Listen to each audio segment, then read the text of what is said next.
What's up, you lazy, entitled, basement-dwelling millennials, bootstrapping boomers, apathetic Xers, and goddamn Gen Z kids today? Well, we've had some more once-in-a-lifetime events. Yeah, it's just Some more precedented, unprecedented. yeah, I mean, unprecedented is becoming precedented. that's true. But this actually really isn't even once in a lifetime. No, it's really not. Depending on your age, it's Not even depending on your age. There was a assassination attempt on Biden last year. no, but I guess this wasn't a successful one either. No. But, Less successful. a wounding, I guess. Yeah. If you- Okay. Fair enough. Although getting a boo boo on your ear, I hardly call that a wounding. Yeah, it's not quite Reagan being on the brink of death, but it's shocking to say the least. To see it kind of play out, at least. But I mean, I just saw this today. July 13th will be my premiere. That's all the social media or just any sort of like media, something, That he put out statements there? that the shooters put out. And that was on Steam, the gaming platform. I don't know if it's a comment or I don't even know if you can make posts on there. I don't. Supposedly that's like the biggest thing they could find. Obviously, other than that, he as a registered Republican and gave like $15 to a moderately progressive PAC at one point. Yeah. Before he'd ever even had the chance to vote. So right. I don't know. Yeah. Like I said, I don't know. We'll get into that. But yeah, July 13th will be my premiere. That was a very short show. Right? Yeah. I was like, it's also his finale. Little morbid humor there. Yeah, a little bit. But facts nonetheless. Yeah, so let's see. I guess, he kind of basically fits that like stereotypical like white shooter Columbine type. Oh my God. Vibe, Yeah. like- And I mean, and so I think that I mean, if we're just jumping into that, like he was I mean, I feel like where else do you start? right, Like, I mean, right. Because there's a ton of people, everybody wants to know whose side was he on, type of bullshit. Right, everybody's sitting there and- like on edge, like, do I have to like really condemn him or just like Right. call for unity? Right. Yeah. Exactly. And the thing is, like, yeah, I don't think it was politically motivated No. at all. Like, I mean, other his- than that, he was targeting political figures, but Right. like any political figure. From what had I it could been tell. Biden that day with that shitty of a Secret Service detail, it probably would have been the same thing if it was the same location. Right. I mean, as long as Biden also lives through the shooting. right, but I mean, like, I feel like he would have been there at whatever, Yeah, like what I read is that he literally chose like the place that was most geographically easy for him to get to.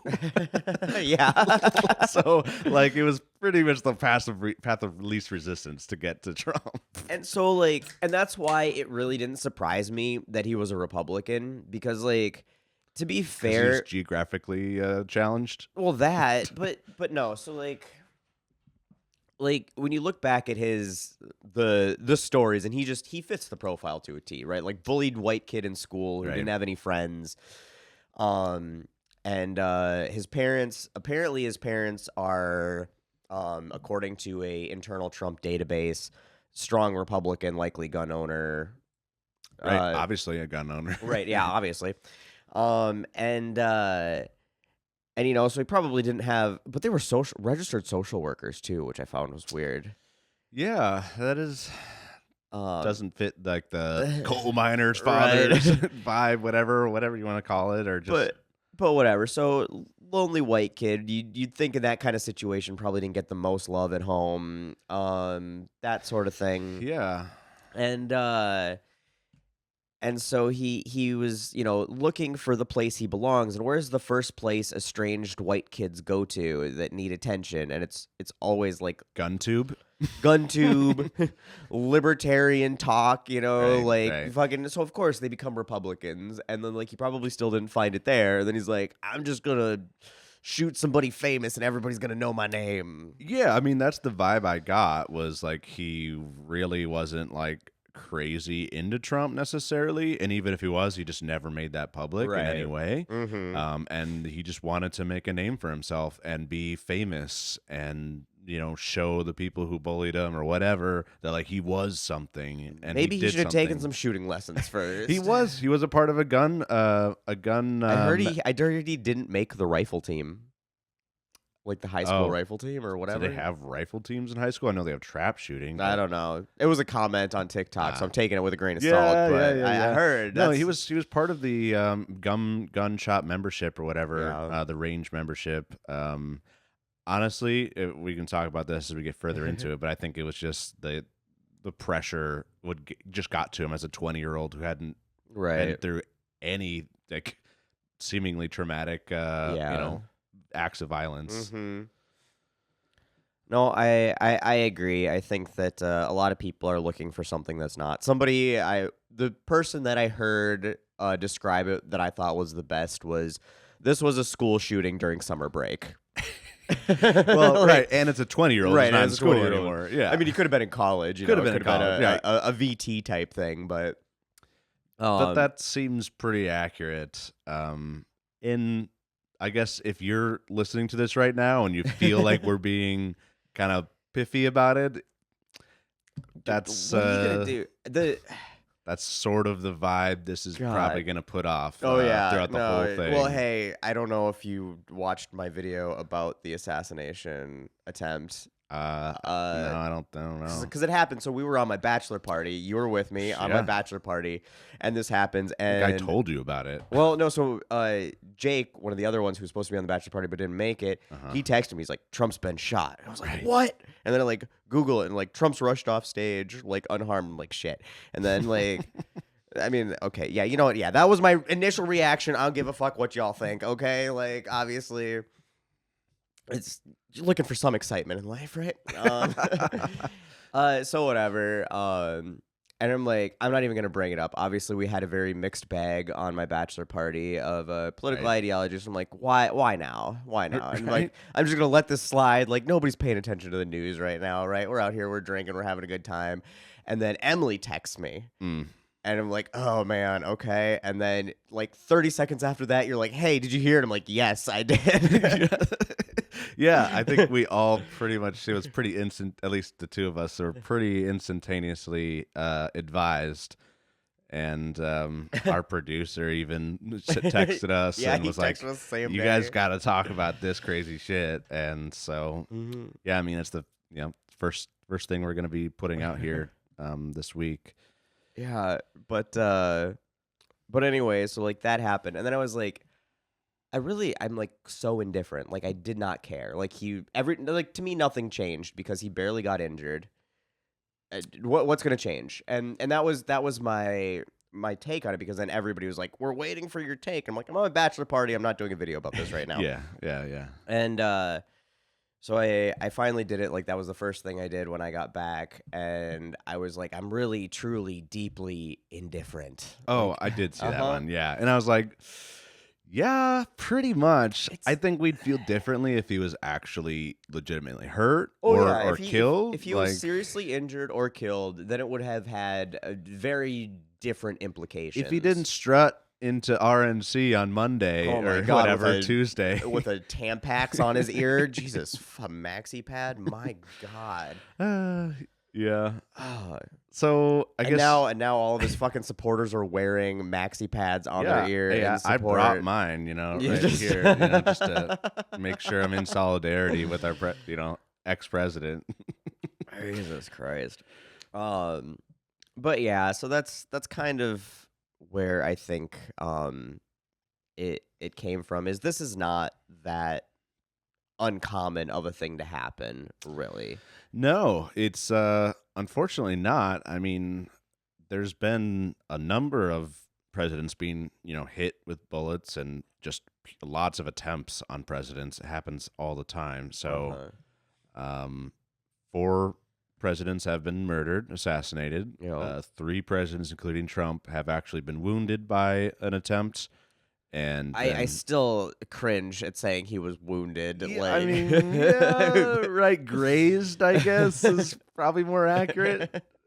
I love all the videos that show like him, or they're like thematically showing him like look to the side at the right moment that supposedly the bullet or whatever Yeah. hits him on the ear, and it's like, oh, it was a miracle that he looked to the side at just the right second, and that's how you know this is our Lord and Savior's choice for president or some shit like that.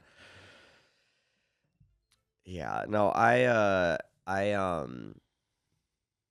don't even know if it was the bullet that hit him. I mean, that's been Right. the kind of go around. TMZ broke the news supposedly that it was a shrapnel from the teleprompter, which honestly seems more logical to me because if you're gonna get like clipped by something like that, I do. Yeah, I mean, he reacted like it was like a bee sting. Right. Like he was just like, what is that? Yeah. I mean, but I don't know, a bullet in the ear, if it just grazes your ear, maybe it feels the same. I don't know. Never been shot before. It would also be a supersonic round whizzing by your ear. That would that would hurt. I would just yeah. feel like, have you ever been standing next to the end of a gun barrel when it goes off? It is an unpleasant experience in your ear. Yes, I have, and it is loud, and there's a snapping noise for sure.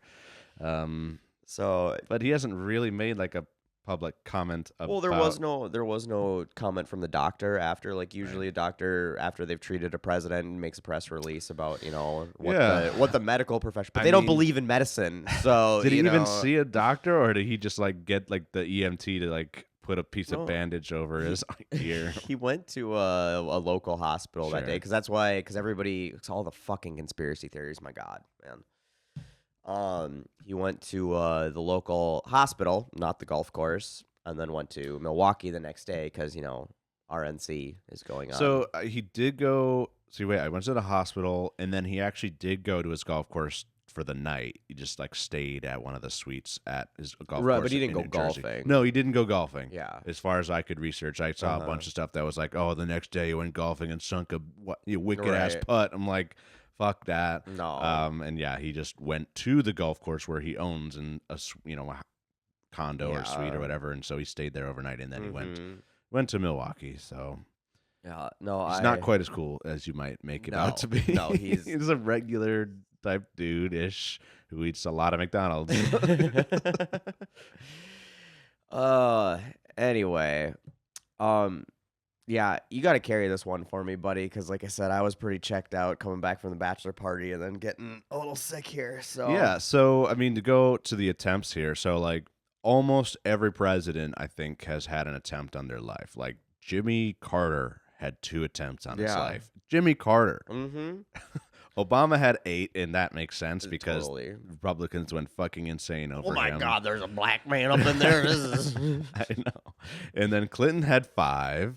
And then this would be Trump's 3rd assassination attempt, which I guess makes sense because he owned there for 4 years. And now he's running again, so it kind of so he's on par actually. If you like the golf joke there. But I mean, even Biden, he only had I think 1 attempt so far. A Nazi who had a Nazi flag in the back of his box truck, literally tried to drive it into the White House. As far as I know, didn't have like very Wish.com Timothy McVeigh vibes from that guy. I don't even think it had like a bomb in it or I don't think so either. He was just like, I'm just gonna blast in there with a box truck that I rented and I bitch slap him to death. I'm sure it's gonna work. Yeah. They're never gonna see me coming. Nope, they'll never see me coming. They definitely won't be able to stop one truck with, an unarmed person. Gerald Ford too. Gerald Ford would have been an assassinated president or a very gravely injured president because a woman walked up to him, pulled a gun, and pulled the trigger. She just didn't realize you had to chamber a round first. Yeah, that's usually helpful is to, do that Yeah, thing. yeah. Like in the movies where they do it before every shot, even though it makes no Or sense. What? even though they probably already have one cocked. Like, why did you not already have a round in this situation? Like, Yeah. you're like sneaking up on somebody and cocking the gun. This is not the appropriate time, man. No, but it's dramatic, that's for sure. I think she just watched too many action movies, I guess. Yeah, no. So she didn't actually chamber around. So she ran up and pulled the trigger. And by the time she did that, Secret Service tackled her. Right. But had she, learned how her gun worked prior to this, Gerald Ford would have been a shot president and likely all right. assassinated. So yeah, there's obviously we talk about this and the news kind of talks about this as like an unprecedented event and like something that is obviously it's surprising. Like nobody. I mean, I was sort of expecting like some sort of attempt on either Biden or Trump. So like like I said, like. What took so long was really my first reaction. Like, I'm Kinda was. I honestly was like- surprised that it's been on either side. Like, the fact that there hasn't been more attempts that have been this. Yeah, which is a pretty dismal like, outlook on life. But that's where we're at least for how we view our situation. I don't know. I can't get over the conspiracy theories that keep coming with First, it. it was Trump trying to shoot himself to make him look good, make himself look good, and then it was Biden organized it, and then it was the Secret Service did it, and then it was Biden told the Secret Service to do it, and then there's like the myriad of other way fucking crazier shit that came out. Like, I didn't even look into it all because I was like, I didn't either. I just started getting tagged and commented. Like I said, I made a video about it debunking the stuff this morning, and it's just like, never. What's the quote? Never accuse malice to where, or never attribute malice to someplace incompetence or laziness can be attributed. Right, Occam's razor. Yeah. Well, that's just the most obvious answer is usually the correct one. Yeah, exactly. Mm-hmm. And that's just it. It's like, the Secret Service was obviously made some big mistakes. Yeah, I think so. And probably a little slow to react. Also, Trump, and this is the point that like I just don't get how people haven't like processed. Trump has been throwing these ridiculous rallies weekly for a decade, right? It has been since like 2015, basically. Yeah, no, you're right. So a decade he's been doing this shit. And then he puts himself in pretty vulnerable situations in almost all those rallies, I think. All the time. Yeah. And he does it. Like, it's not like he won the presidency. Most presidents, they only do rallies while they're campaigning. They do a few specific rallies. Right. They plan them out really well. It's his heroin. It really is. And so he's doing that all the time. He did it all through his presidency. He never stopped after his presidency. Yeah. And then after he got elected, his family didn't want to move into the White House for like half the time he was there. So the Secret Service had this huge task of fortifying his fucking Trump Tower in New York.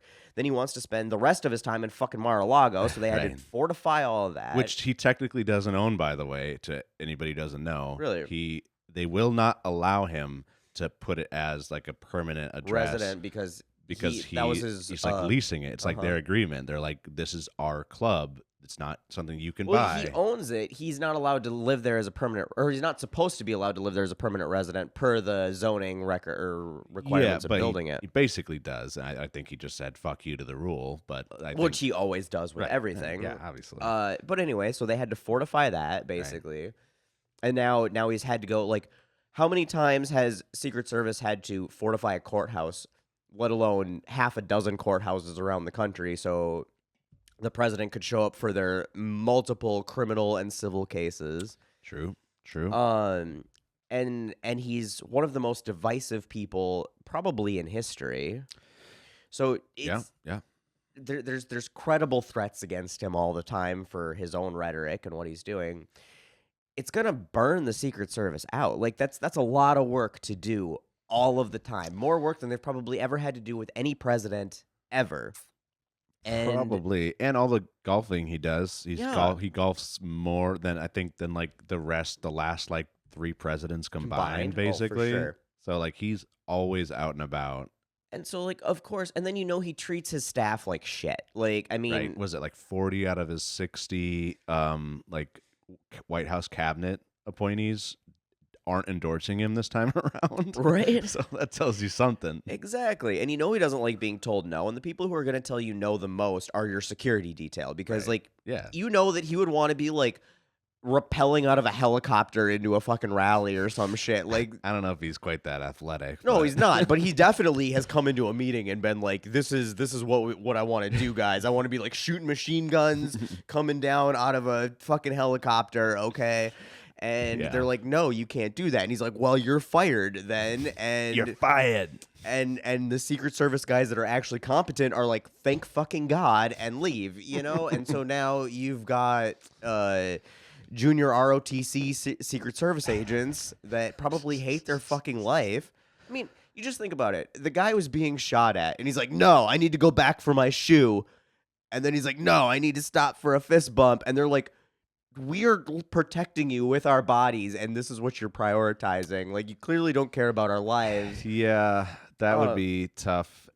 And I heard that the firefighter who did end up dying was sort of delayed with medical treatment because he like fucked around on the stage for like 2 or 3 minutes. Oh, I believe it. I mean, it took him over 2 minutes to get in the fucking car. Right. And it was not very far to go. No, it's like 50 feet. Yeah, so like you got to think that Secret Service is burnt out. They're running the C or the D team at this point, and people are like, "Oh, it's not the same team every time." I'm like, I get that, but there's still a limited pool of people who work in that field who are assigned to presidential protection detail, and they're gonna get burnt out, and mistakes are gonna get made. And I bet this same exact mistake or one similar to it has been made 100 times over the past 10 years. And this is just the first time somebody slipped through and popped shots off. Yeah, I mean, I would think you're probably onto something there, and I bet we'll learn a lot more about it when the Secret Service director testifies to a committee. It's next week, right? Yeah. A lot of people are calling for her to resign, which I don't know, like. Sure, I guess. Like, it doesn't really bother me all that much. Like, who is the director of the Secret Service? So, like, if that's what it takes for you to like shut the fuck up, then I'm sorry. Yeah. I don't know. I feel like we've spent too much time talking about Trump being shot at again, though. And we're not even close to being done. Like overall, like. No. Like, it's going to pervade through the discussion for at least the next weeks to a month or so. I honestly do think, though, within a month, this will be an anecdote because of how fast news cycle goes, with the time of the year, with all the conventions. Like, at the convention, they're, like, referencing it, but, like, it's not the main fucking thing. It was like, this was Tuesday, now we're Wednesday. All right, guys, let's keep up with the schedule. Yes. Yeah, I don't know. It's tough. I mean, but that's why I said I don't think it's going to change anything. I don't think it's nearly as big of a deal as anybody. And even if it was staged, it's still not that big of a fucking deal. Like, who cares? What difference is it going to make aside from that would make him technically a murderer at that point? Right. But like, yeah, I mean, our next episode with the RNC and that, I think we should dive more deeper into that topic. But on the political violence topic, I guess, and that's kind of where we want to focus today. Is like, obviously, there's a lot to Trump and this particular attempt, but just to take a step back is I always think that's the best thing to do. So I mean, we are a nation of political violence. We were born in violence, and we have not stopped committing violence. 1776 as was a country. What we've had, like, 20 years of peace in the last 250 years of their military force. Oh, military. Yeah, no, we're a very violent country. Like, we are very much that's how we solve our problems. Like, Right. Well, I'm just saying, like, violence pervades, like, it just like seeps into the foundations of our country. I mean, it's obviously starting with the American Revolution. Even the the Boston Tea Harbor, Boston Tea Party. Boston Tea Party shit, that was described in that time period as a destruction of property, like crime, and basically the same as like looting right now and destruction of like a target. Like that's the same vibe. So like that huge event, whatever. But I mean, and I don't know if I would like consider that like violence necessarily, but like they always try to say that rioting is violence, and I mean, you're destroying something. I guess. It's not like interpersonal violence, obviously, generally, other than the police using tactics that are obviously known to hurt people in ways that are beyond non-lethal. Right. But then obviously you have, what do you got here? The border where you have Bleeding Kansas around, Civil War. Was it right? Yes, Bleeding Kansas. So that was John Brown, leading up to the Civil War, and I mean, do you know like what Bleeding Kansas was all about? Honestly, it's been a long time, but I know about it. But so Kansas was prior to Kansas entering the Union. We would add 2 states at a time, a free state and a slave state. Yep. And we're like, we're only going to add 1 state this time, guys. It's going to be Kansas, and we're just going to let them decide if it's a free state or a slave state. Yeah, that was a good decision. It was, I mean, so they voted on it, and they're like, yeah, we're going to be a free state. Right. And obviously, the slave states were really pissed about that because now they're like, okay, we're going to have they're going to have outweighted voting power. The free states are. Right. One more state Yep. voting right. And so they could just literally vote to end slavery. Right.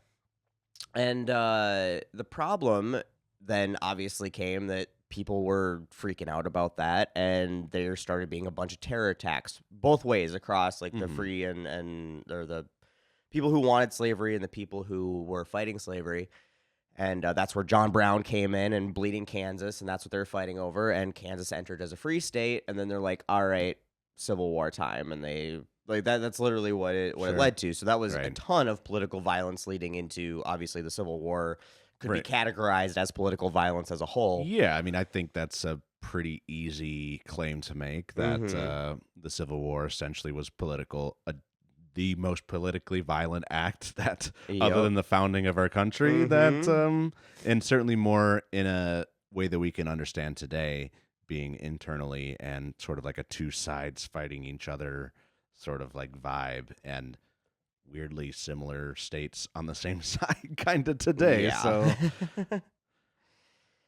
oh yeah, and then you got Lincoln and obviously Jim Crow post Civil War. Pretty horrific. Lots of civil rights violence. Yeah, you got Black Panthers who really didn't do, as far as I could tell, like many violent acts, if any, really, other than just like marching with down the street with guns. But there was violence against them. Sure, like, yeah. And obviously, I mean, the Black Panthers used the representation of a militant force, to kind of get their point across. So in that kind of situation, you can say that that's sort of political violence. It's political posturing, violent posturing, I suppose, would be the way to go about it. Yeah, I mean, you see all these like marches in Nashville recently with that white supremacist, what are they, whites against something, but it stands for war. Whites against something. Yeah, that's actually probably more accurate. Whites against stuff. But they're like carrying Nazi flags and shit, walking down downtown Nashville and whatever. That feels pretty similar in today's climate. I agree. But obviously a much less worthy cause than what the Black Panthers were trying to do. Yeah, so I mean, and then obviously we get into the 80s, and my God, my computer's being glitchy as fuck. Has it got a cold too? Probably. I gave it a virus. Yeah, we get into the 80s. We had the LA riots. Well, in Vietnam, we had the hard hat riots. We had, which is really kind of the big political shift, Yeah. culmination of the political shift Right. in America. And then we had the 80s with the LA riots, which was just George Floyd, the prequel, Right. if we're being honest. Pretty much. We had Oklahoma City bombing, Waco, like big things. Killdozer, everybody's favorite form of political violence. I don't think I've ever heard of Killdozer. You've never heard of Killdozer? No. The dude in Grady, Colorado, he fucking he was pissed at the town for like building a road in front of his muffler shop, and he's like, it's gonna kill my business, and so like he bought a Komatsu bulldozer and like armor plated it, like welded it all up, welded himself inside, and then bulldozed the fucking town. And there was nothing anybody could do. So just like the cops are like following him around and like shooting at him, but he's in this bulletproof bulldozer. It literally it finally overheated, I think, and died. Then he shot himself, but nobody was killed except for him. But I mean, how have you never heard of that? I don't know. That is like one of the most famous. When did that happen? 2004. So I was like 11 years old, 10 years old. Yeah, but it transcends time. I'm hearing it now. God. I'm never gonna forget it. But I don't know. I wasn't super politically engaged before I was like 18 years old. It wasn't even a dude ran over a town with a bulldozer. That's not. You don't need to be politically engaged. All for I that. cared about that age was like playing Madden and PlayStation and oh my god, hanging out with buddies, watching South Park and shit. Sounds like a South Park episode. It does. It does. They probably have one. Even about in Colorado, you know. Yeah. Which, yeah, I guess, there's probably things we could point to between then and now, but basically, we're here to talk about today's movements.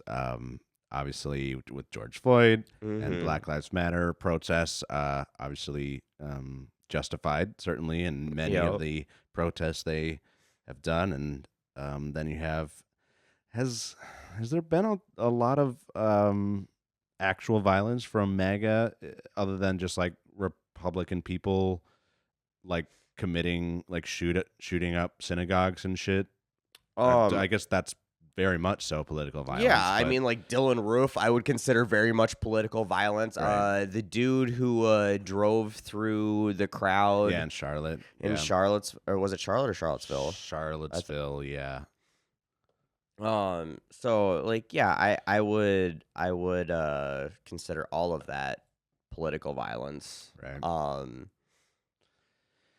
Which, so leading, I guess, up to now, all I hear about is like, is this because of the Democrats saying like this is an existential threat to our democracy? The rhetoric. Trump. Yeah, honestly, like, I wonder if I put it in this one or the other one. But like they just keep asking, like they're asking Biden directly, and or all the Republican pundits are saying like this is because of the Democrats, and their existential threat rhetoric. Which to me, I just don't understand how you can go so long, like years, right? And the rhetoric has been, oh, punch him in the face, I'll pay your legal bills. Right. Like these people are murdering babies. Like you want to say an existential threat to democracy. The person who tried overthrowing democracy, the person who tried denying an election.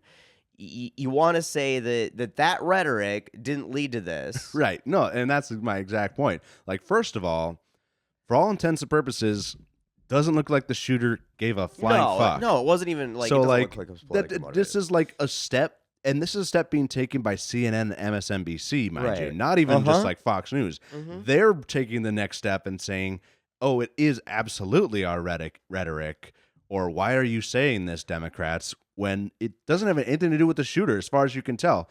There's no manifesto or anything that is like, I was defending our democracy, which would have been like if as far as manifestos go, why Right. you're gonna do something, Yeah. it's like, well, at least you have a good reason Uh-huh. ish, like.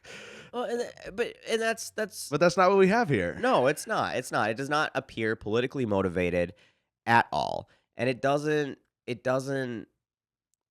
I just don't get how you can put on Democrats that their rhetoric is leading to any of this. It's just like Yeah. so we're supposed to allow Republicans to say and do anything they want with no criticism whatsoever. Right. Or when you do, give them criticism, like Uh-huh. when Trump was president, he did an interview, and after one of the shootings, one of the shooters, like literally in his manifesto, used the same exact sentence Yeah. that Trump had used in a speech earlier on, and he asked if he believed that he bared any responsibility for his absolutely rhetoric. not. He said, "Nah, Uh-huh. I call what I say very nice." That was very nice. It was a perfect sentence. It was a perfect sentence. It was very nice. It was the So- best sentence anybody had ever heard. So, like, the notion that Democrats should censor their rhetoric No. about pointing out structural concerns with our democracy Mhm. and somebody who appears to have no fucking concern about breaking the fucking law. And like, how did they ever censor their rhetoric when people blew up abortion clinics because they're like, or just Planned Parenthoods in Right. general, family planning clinics, because they're like, oh, they're murdering babies? Like, where does that rhetoric come in? They don't ever censor themselves on any Yeah. of that. But we say, oh, this is a threat to democracy because they literally tried to undo democracy. Like, we're not Yeah. we're not making this up. No, This isn't like no. we're leaping into, No, what did they try to do on Jan 6? I believe they were trying to stop the counting of the elector votes. yeah. They're I trying to believe stop the they're trying to certification. stop the Yeah. certification of a democratically, formed election. So who's trying to thwart democracy Right. here? Mm-hmm. It's right there. It's not even an extra step. That's where we're at And today. what about the rhetoric? Because with all that Q bullshit, and you had people literally trying to like go into a pizza place with a fucking gun and Right. shit, and then you've got Where's your basement? We have never had a Right. basement. It's a No, concrete it's slab. slab on grade. But that's happened, and then like they haven't toned down that rhetoric. You've got people in Congress who subscribe to that QAnon bullshit. Right. Yeah. And nobody, their party hasn't censored them about it. So like, it's asinine to me to say that no, this guy is basically Hitler, wanting to be Hitler. He's a less efficient Hitler, but he's got a more efficient regime behind him now. It's starting to look Right. like, Yeah. and to say that is going to be the rhetoric, and it's going to be our responsibility for calling out. If it walks like a duck and talks like a duck, but if you don't call it a canary, it's our fault if it gets shot like Elmer Fudd pops out. Right. I don't know. Well, and like all the shit, when Paul Pelosi was attacked, Trump was just making fun of it and like Yeah. making a hammer joke and stuff. Mhm. Like, are you kidding me? Yeah. You're saying that isn't giving more validation and more confidence to people who would commit violent acts, Right, absolutely. than anything the Democrats have said Mhm. ever. And meanwhile, Biden canceled negative campaign ads against Trump right afterwards. He went on and he tried to call the spouse of the guy who died, and she refused his phone call. Which has Trump even called any of the family members? I haven't heard it, but Not a like, clue. But I know Biden called Trump and Right, yeah. offered his condolences for the Right. situation. It's like if you're talking rhetoric and one side and the other, there's obviously some. It's not a 1-to-1. This is and it's No. always the both sides thing, and the both sides thing is always heavily weighted to putting more responsibility on the left to justify all the dumb shit the right does. It's both sides when you consider class warfare, but it's not both sides in the way that both act. Right. So I guess I think that's the distinction. Uh-huh. I guess when it comes down to it, like, there's no way, shape, or form that we're like advocating for anybody to take pot shots at anybody in particular, or like drive a truck into the White House. Like, No, we're not at definitely all. not saying that that's okay or you should go do that. But like, it's not unsurprising No. that when you say this many things and you go out there day after day, week after week, put yourself out there, that something might happen. And things can this was happen. just a fluke. It could have been fucking Biden on that stage. It absolutely could If have he been. was in that vicinity of the shooter at the time instead of Trump, it would have been Biden. So it's not even the case that like it particularly was his fault or anybody's fault based off their rhetoric. So fucking mainstream news sucks ass anyways, but like that's just another perfect example of why CNN and MSNBC fucking suck. Well, because you were even saying that like they were trying to like call Biden out about his rhetoric or some shit. Yeah, You? well, yeah, I want to talk more about it on the next episode, Okay. like specifically about rhetoric a little bit more. But like he went on an interview with Lester Holt, and he was like, "Are you planning on toning down your message?" And then Biden just basically repeated a bunch of stuff that Trump either did or said, and Lester's like, that doesn't sound like you're gonna tone it down. Nope. And we're just like, the fuck, man, are you kidding me? It's insane. Hey, also, anybody who's listening to this this week, obviously we're gonna put out the next episode the following Tuesday, but check out that Lester Holt interview. It's the most Biden-y interview that he probably has had since he like made that State of the Union speech with like the red backdrop that everybody's freaking out about, like the dark Biden speech, I call it. Like this is like he actually like woke up on time today and like actually could speak clearly and have a good conversation and kind of throw some shit back. So like definitely tune into that MSNBC shit show of an interview. But yeah, I mean, I don't know. I feel like there's not much more to say about this. There really isn't. I don't know. I felt like we needed to do an episode on this, but I also felt like this doesn't need to be fucking talked about anymore, which was I don't know. We apologize. This is a little bit lower quality episode than normal, but it's just I don't know. And probably going to be a lot shorter because I don't know. I almost wish that we knew a single Trump supporter that would come on the show, like semi-regularly, to talk about something like this, because I just don't have enough from my perspective to be like, yeah, this makes sense, and it was random, so here it is. It's a random fucking thing.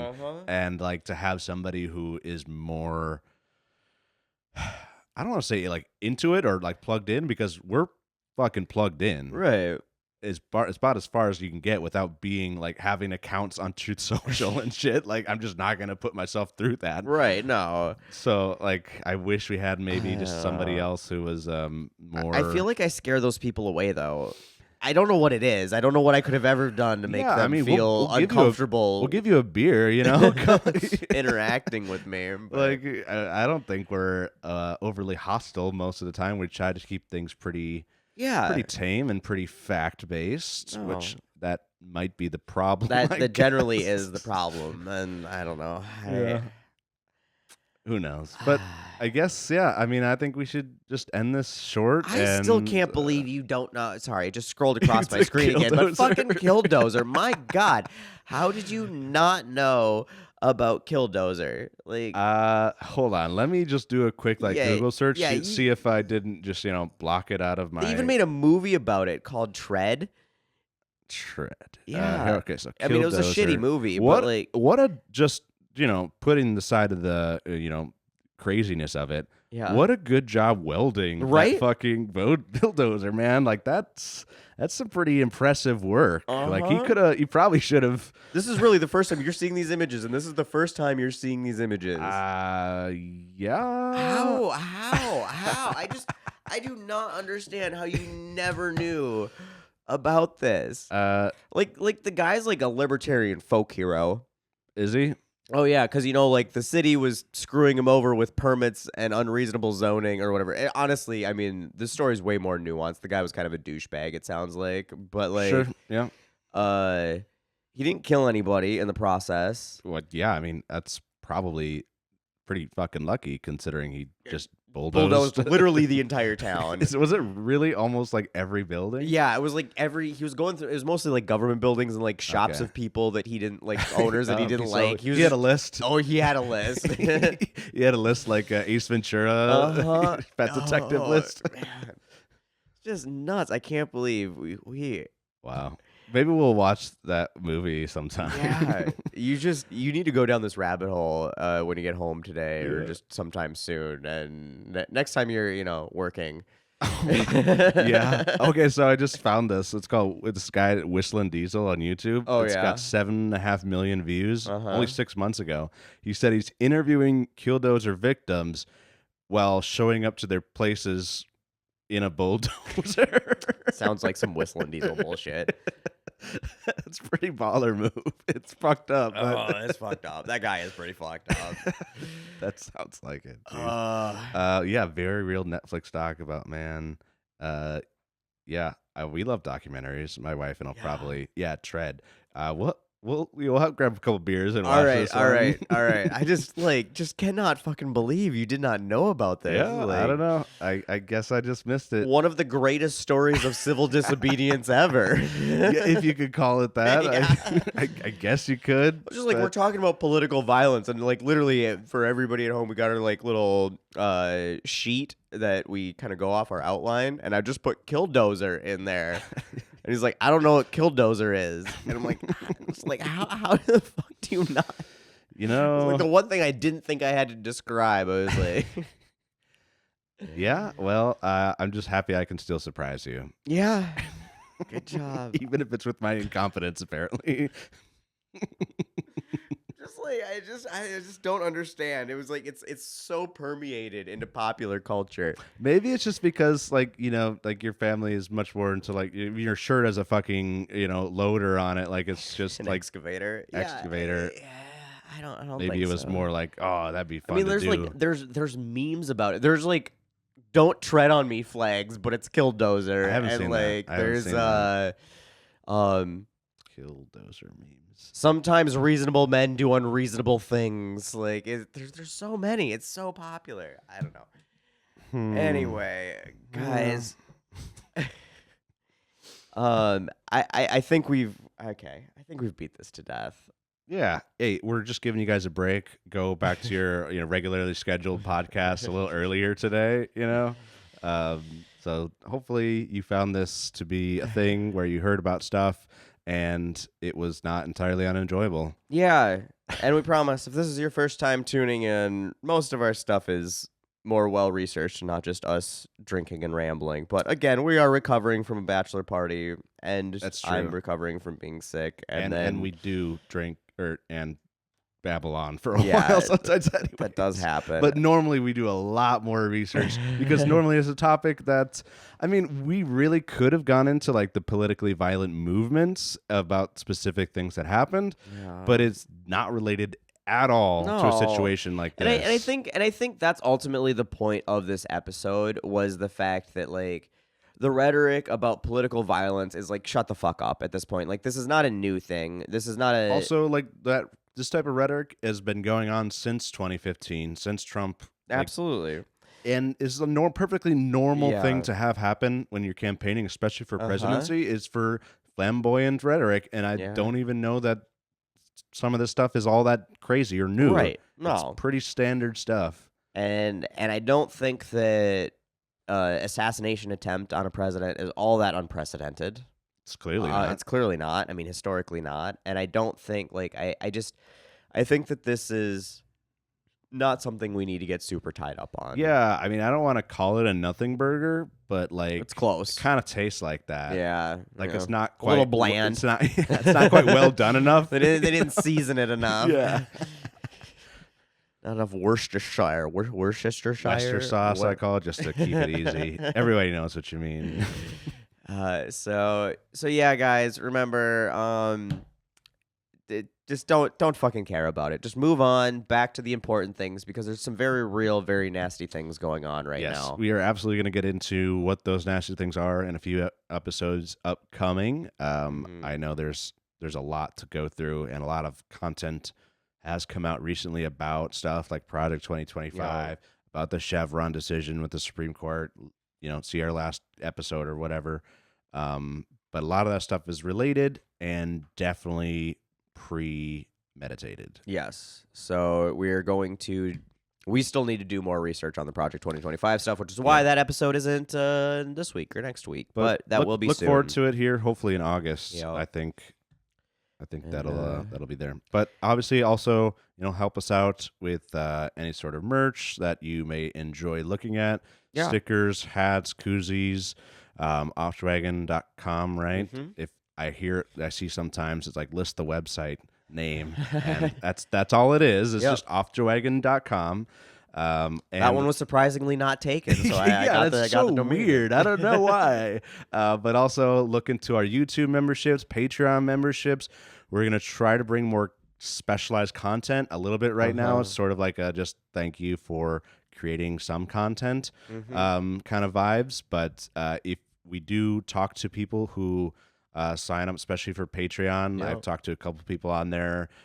Just you can literally ask us almost any time, and we'll respond relatively quickly. So it's a really direct way to get access to get to us and get any questions answered, or if you have any topics, we'll absolutely. Yeah, we do this for you guys. We do it because you listen. So we'll try to talk about the stuff that you guys want to hear about. If we can figure out a way to talk about it for an hour and a half, like we normally do. A couple topics. Well, whatever. Absolutely. If it gets down to the point to where we get enough people, we'd love to do a live stream with a couple members. Yeah, and just kind of do a shoot session, whatever.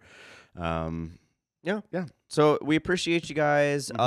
Again, buy merch, offthewagon.com. Follow Off the Wagon. Follow Let Them Eat Toast on all of the socials. You guys know the drill. We love you. We just appreciate that you're here listening to us ramble on, giving us a reason to get together every other week and drink some beer. Yeah, and, that's right. And have some purpose in our lives. So you're not, a bag in the wind, That's what it feels like sometimes. Oh, God, yeah. All right, guys. Thank you so much, and we will see you next time on Let Them Eat Toast. That's right. Thanks for tuning in.